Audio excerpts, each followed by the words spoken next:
Hello, in this video I'm going to show you how to do the 10 stitch blanket. And what that is a blanket where the entire thing is done using only 10 pegs of a loom.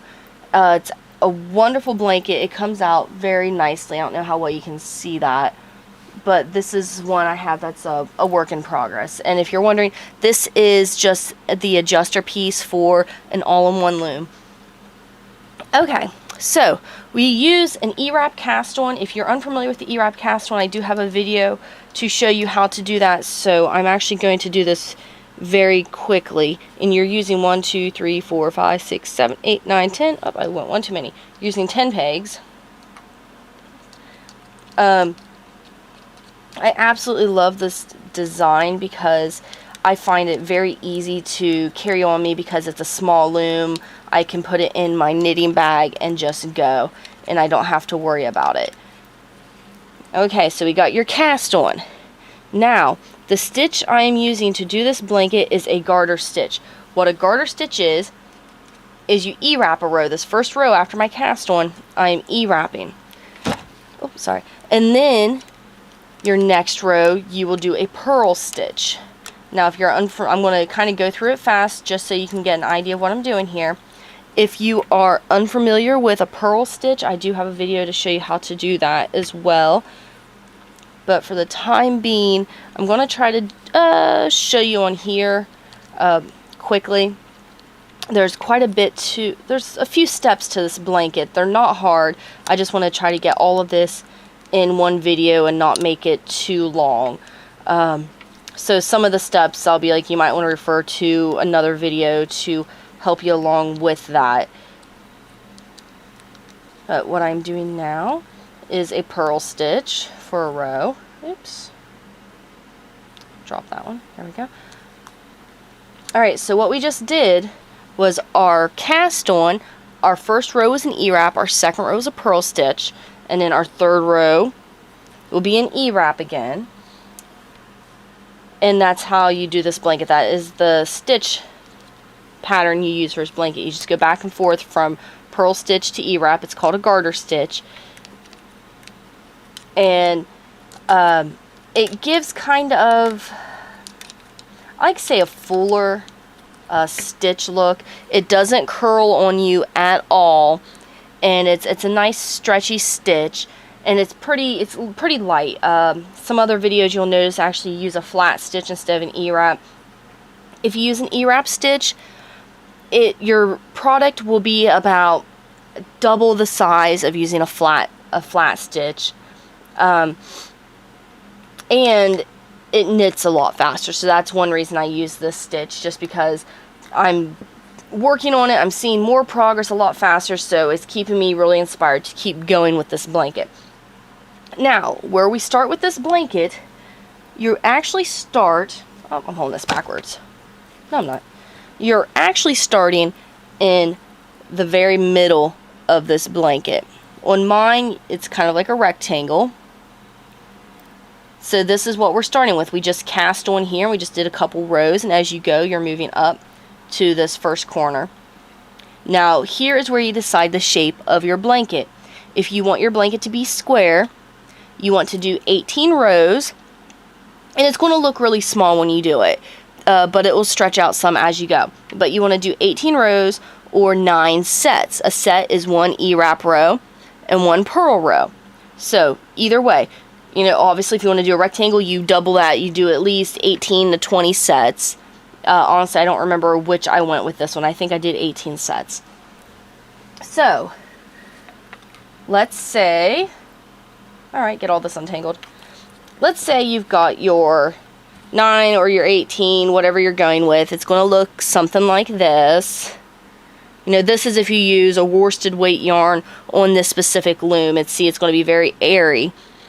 If you're going to use this gauge loom, I would actually use a chunky or a bulky yarn to do your blanket. But it's really up to you. You might want a light, airy blanket. Now, so we've got our first piece done. What we need to do now, which I'll show you on the blanket so you can kind of see what we are doing. Okay, so we got, where's my middle? Okay, we've got our middle square done. Now we need to get it to turn the corner. We got to get it to turn the corner 2 times to where we can go up this way. So the corner is done in 2 parts. There's part 1 and part 2. Part 1 of your corner, what you do is, okay, we're on a purl row, so I'm going to purl all the way down to the end. Again, I can't really see on my camera how good this is showing, so I hope you guys can see this okay. Alright, so we purl down to peg 9. You do not purl peg 10. What we're going to do is actually going to be shrinking the rows, or I forget what it's called. Okay, peg 10. What I just did is I lifted the stitch off of peg 10. I'm putting my working yarn behind peg 10. I'm putting that stitch back on. Alright, so if you got that, you lift up peg 10, put the working yarn behind it so it's coming around the front. Okay, so I'm on an E-wrap row now. So I E-wrap all the way up, and you knit off. You only knit to peg 9. Peg 10 you've already turned the corner on, so you do not knit that one off. And what we're going to do is go up and down that same thing. Now this one's done. We're going to purl down to peg 8 instead of peg 9.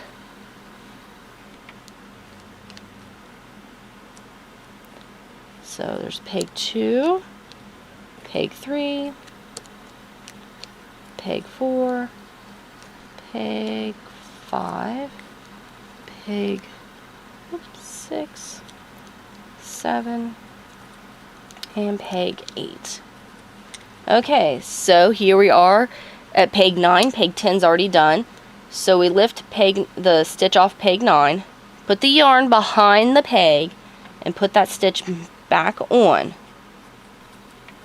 And now we wrap around the front of peg 9, and then we E-wrap all the way back up to peg 1.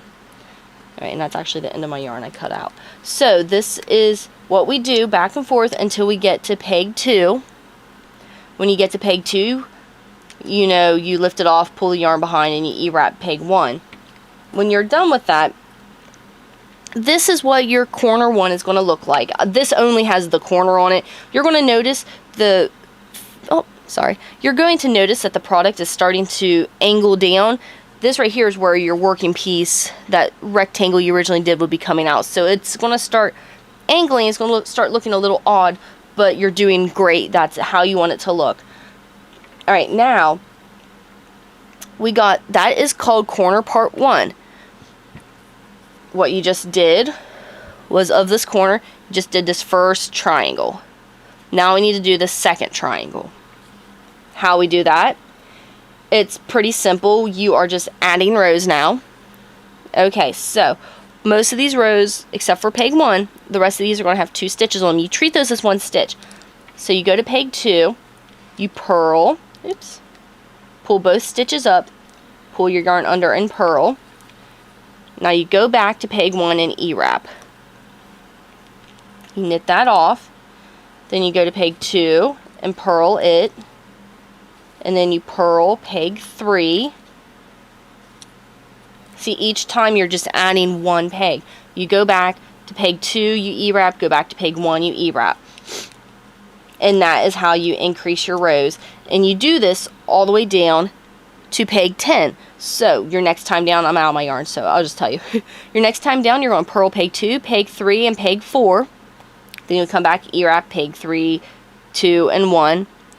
Then you'll purl down to peg 5, E-wrap back up, purl down to peg 6, E-wrap back up, purl down, you get the idea. You do that until you get to peg 10, and then you E-wrap back up.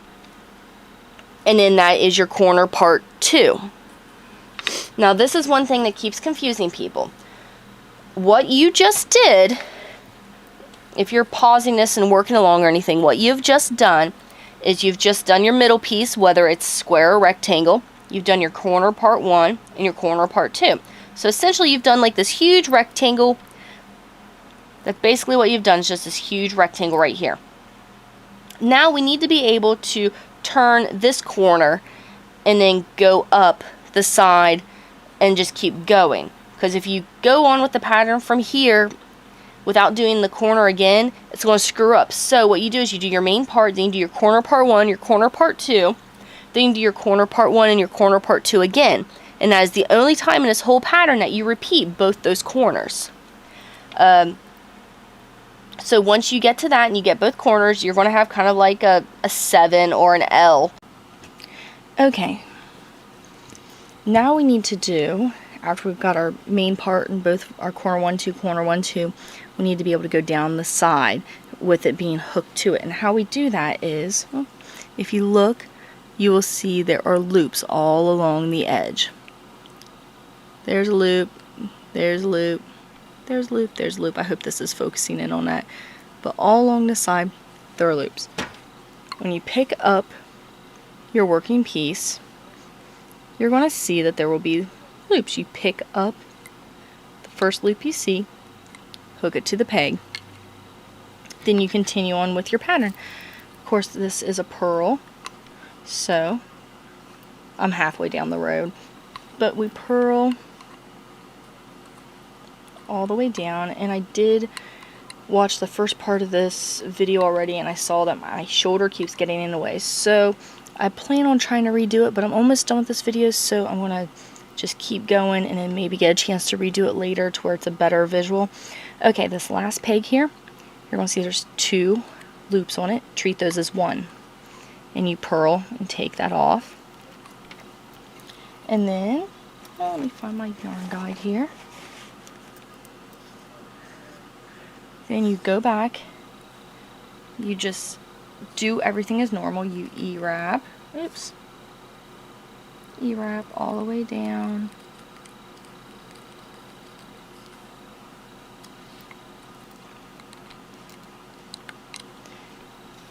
And then you knit all those off. Now every other row is when you'll be picking up a stitch.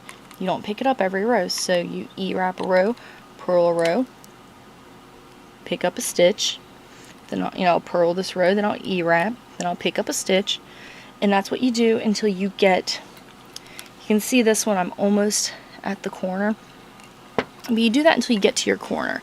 And it took me a little while to realize how to, exactly where to go on my corner. What you need to do is follow your seam all the way up, and you'll notice at the edge there will be one stitch kind of going into the seam and one kind of going out. So your last loop you want to pull will be that one going into the seam. Then you're going to do your corner part 1, corner part 2, then you'll pull up the one coming out of the seam, and then you'll just go until you get to the next corner. And this is really all there is to this blanket. Now your cast off, a good cast off to do with this blanket is the stretchy sewn cast off. Or you could do your basic bind off. The basic bind off it'll look just like this, but it won't be quite as stretchy. Let me show you where. Okay, here's where I did it on. I used the basic bind off on this one. You can see it's not very stretchy. And if you want it to match, you want to do your sewn stretchy cast off. And I don't really think I have enough time to show you how to do that on here. If you don't know how to do it, I do have a video to show you. But that's basically all there is to it. One more thing I wanted to show you was the difference in size by changing your stitches. Okay, on this one, I have my main piece, my corner, I go up, over, and down. So this square, this little rectangle right here is the exact same as this. So as you can see, it's double the size. And the only difference is this one I used a flat stitch, and then your purl stitch, flat stitch, purl stitch all the way through it. This one is E-wrap purl stitch, your regular garter stitch. And it's going to be a lot lighter because I'm using a lot less yarn. Some people, if you want a real thick warm blanket, this is the stitch you're going to do. Or if you're using a thinner yarn with a bigger gauge loom, this is what you'll want to use. So I really hope this was helpful. I know there's a lot of visual issues with this video, but I do hope to get a chance to fix that. Any questions, please let me know. Thank you.